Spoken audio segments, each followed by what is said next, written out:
You know, for most of our lives, the sound we've heard has been, well, kind of flat. It's either on your left or it's on your right. It's like a picture. But what if sound could be something more? What if it could actually wrap around you, move with you, and feel just as real as the world you see? Well, a revolution is happening right now, and it's about to change everything you hear. So yeah, let's get into it. This is probably the best way to wrap your head around it. We've all grown up with stereo sound, right? That's the flat photograph. It's got width, sure, but there's no real depth to it.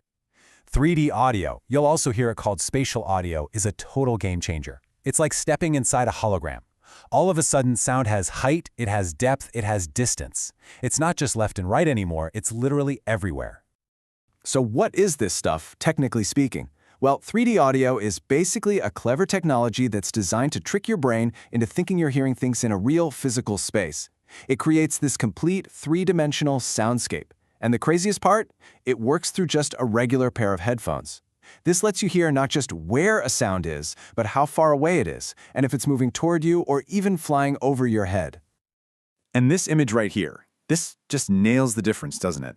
Over on the left, you've got your traditional stereo. It's just a straight line going between your ears. But on the right, that's 3D audio. It's a full sphere, a dome of sound that completely surrounds you.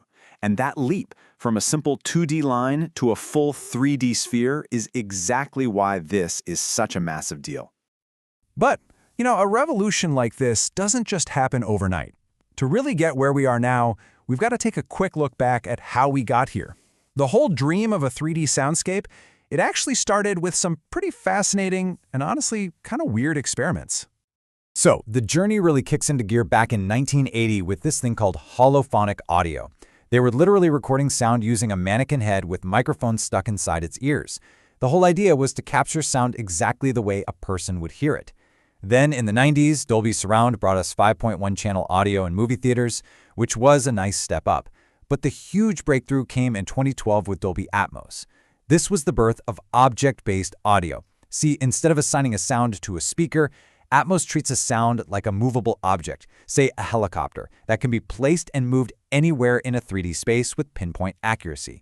And that path leads us all the way to 2025 and a new name on the block, Eclipse. Okay, so that's the history lesson. But what does all this mean for the music, the games, and the shows you're actually watching right now? Because this tech isn't just for labs anymore. It's fundamentally reshaping our everyday entertainment.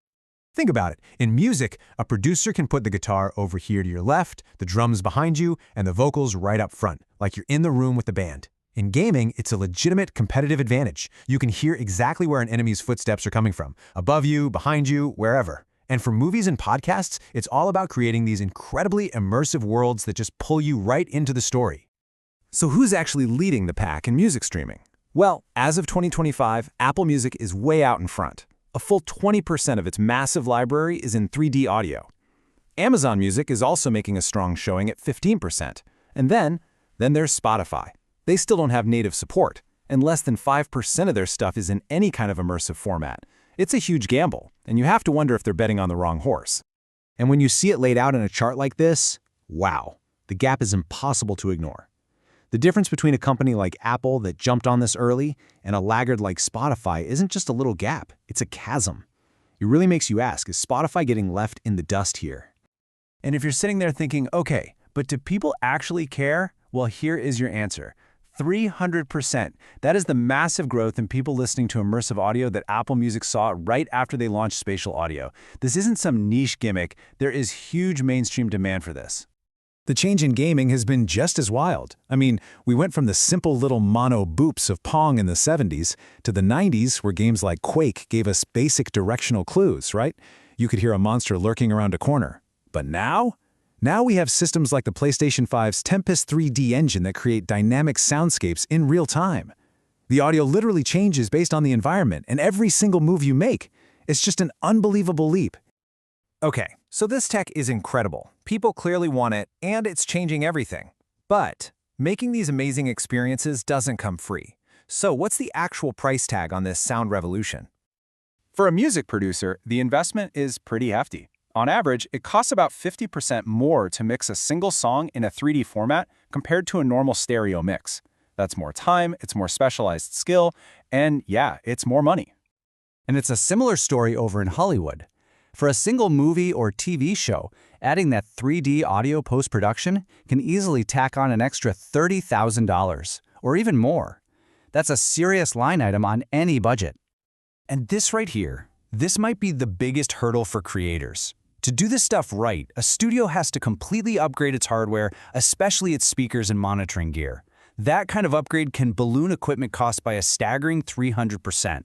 That is a huge barrier to entry, especially for indie creators. But, and this is a huge but, despite all those high costs, the investment seems to be paying off. Big time. Movies released in 3D audio formats are seeing about a 15% bump at the box office. And on streaming, that immersive sound leads to 25% more viewer retention. People just stick around longer when the experience is that much better. So you have these high costs and these expensive licensing fees that have created a real barrier. But what if there was a way to get all the perks of 3D audio without that massive price tag? Well, this brings us to the next chapter in this whole saga, a new player that wants to make this tech available to absolutely everyone. Let me introduce you to Eclipsa Audio. It's a collaboration between Google and Samsung, and it's a powerful 3D audio format with two magic words attached to it: royalty-free. Because it's open source, it completely gets rid of those expensive licensing fees you have with formats like Dolby Atmos. It directly attacks that cost barrier we were just talking about. And their mission statement, it's right there in their announcement: immersive audio for everyone. The goal here isn't just to compete with the big dogs, it's to democratize the technology. It's about putting these powerful 3D audio tools into the hands of every single creator, no matter how big or small. So, is it actually working? Get this. The data from its first year on YouTube is just stunning. Eclipsa went from 5 million total views in January to an unbelievable 200 million by November. That isn't just growth, that's an explosion. It shows that when you remove that cost barrier, people will adopt it at lightning speed. This could be the very thing that makes 3D audio the new standard for everyone. So, the shift is clear, right? We've gone from a flat line of sound to a full immersive sphere. We've seen how it's transforming our music and games, and now open source tech is putting it into everyone's hands. The big question isn't if 3D audio is the future anymore. It is. The real question is, now that sound is truly three-dimensional, what new worlds, what incredible new stories, and what new experiences are we all going to create with it?